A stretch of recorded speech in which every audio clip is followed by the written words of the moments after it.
Hi, this is Mort Goldman, and you're watching the Ben Kurzer Show. So, you know what? I gotta go. What's up, movie freaks? Welcome to the Ben Kurzer Show. I don't know if you can notice, but I'm not Ben. My name's Billy. I'm a friend of Ben's. Ben's on vacation right now, so he asked me to review this movie for him. It's called Going in Style. It's a remake of a 1979 movie of the same name. This one stars Alan Arkin, Morgan Freeman, and Michael Caine.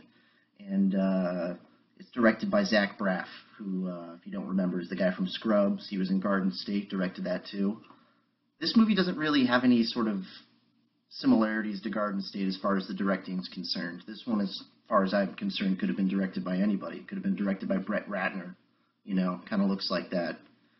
It's the story of three old men who lose their pensions and decide to rob the bank that stole their money. They get some help from family, friends, and all the while they're trying to evade, police capture.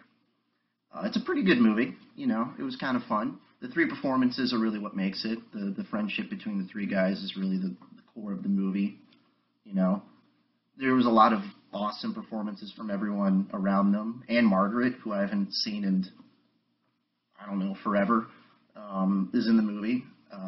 She was great. I feel bad that she doesn't really work. I'm not sure if that's her decision or she just decided to retire, but she was pretty awesome.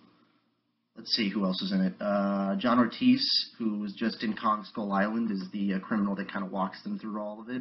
He's a great actor. Gave a great performance in this. Matt Dillon's kind of in it for a little bit. He's the FBI agent that's pursuing a couple of different bank robberies. The movie as a whole, has a lot to say about, I guess, being old and still having to take care of your family, the financial burden of being the caretaker. It does try to give you sort of an idea of, what it would be like to rob a bank as well. That part was kind of fun and realistic. It was very Ocean's 11.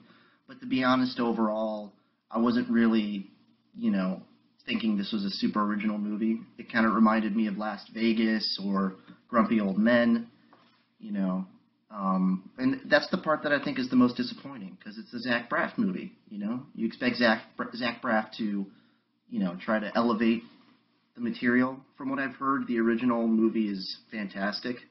I think I'll go check it out now. But, I only assume that one has much more to say about, the monotony of being old and retirement and wanting to shake it up, And that does also bring me to another thing I was thinking about while I was watching the movie. The score was terrible. Just the incidental orchestral music is just so boring and stupid, which is something that usually isn't in Zach Braff movies. He usually has a soundtrack, and whenever there was soundtrack music, it was pretty well chosen. It was appropriate for the guy's age, and it wasn't like songs you usually hear in movies. It was like pretty obscure, nice-sounding stuff. Overall, I'm going to give it 3.5 out of 5. So thanks for watching. I'm sure Ben will be back next week to talk about whatever's coming out. Bye.